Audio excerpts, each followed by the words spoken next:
Back in 2005, I was trying to learn how to render stuff, so over the course of 3 days and with a lot of effort, I created this Bonds advertisement here. I was so proud of it that I decided that I wanted to continue learning. So 17 years later, here I am, and today I will try to recreate this in 5 hours, so let's see what I can make. Let's go. I start off by playing some tunes to chill out, and then I jump straight into modeling.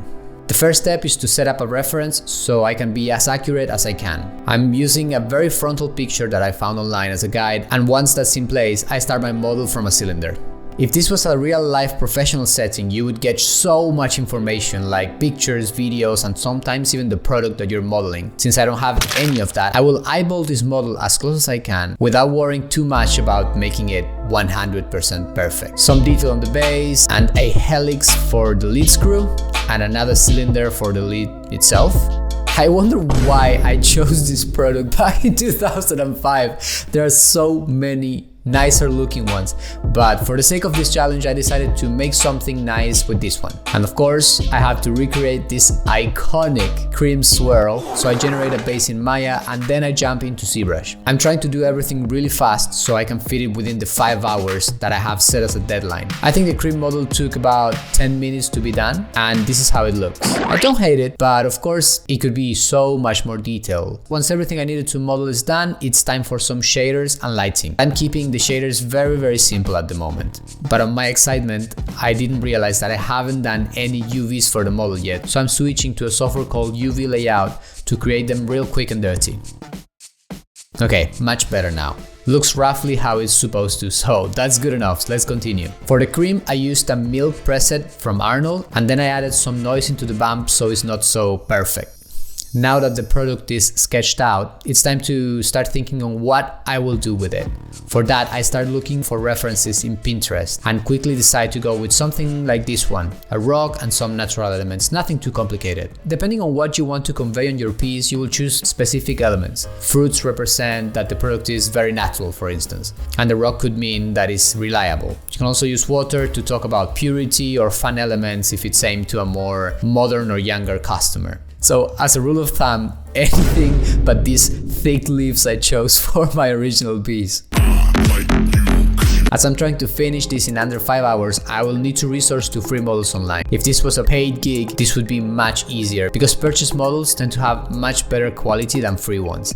But luckily, there are some amazing options in Polyheaven and Sketchfab. Look at this set of rocks, for instance, it's amazing. So I will get some of those. These are our rocks now, thank you Mr. Gyzen. And once I have them set up in Maya, I start laying them out.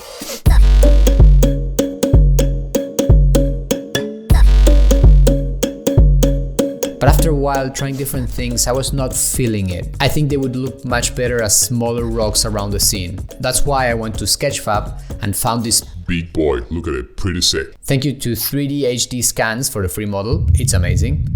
So new rock, new layout. Before I get too far into it, I randomly start dropping out some lights.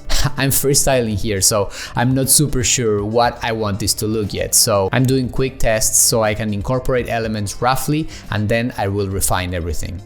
At this point, I figure it's a good idea to start adding some of those nature elements we talked earlier. So I go shopping for more models online. Thank you Oliver for this tasty pomegranate. Epic Rose by Raiz, super cool. Rico's plant will be great to have some leaves on the scene, and that will help me to keep that spirit of my original piece. With all these elements, I can start adding some more complexity to the layout, and I try to have rough shaders for everything to give myself a better idea of how things work all together. After some tinkering, I get this result, and I'm pretty happy with it, but it still needs some extra details.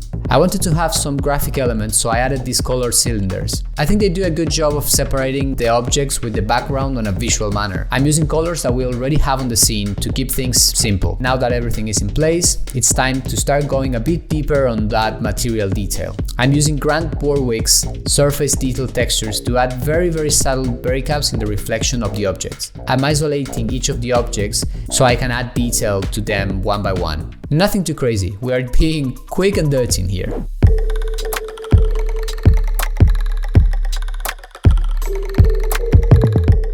So after all this is the result we get. Not too bad, but there's so much more we can add in Photoshop now.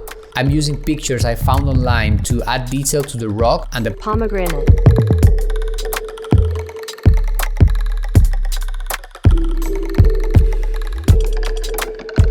I'm also editing the saturation color in the center of the rose in order to add some extra variation to it.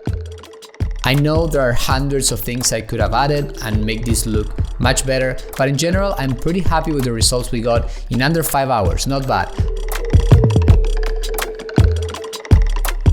So a 5-hour video takes a lot of effort to edit, so please, if you liked it, subscribe to my channel and hit that like button, it helps me more than you know. Let me know your thoughts on the comments and see you on the next video. Bye!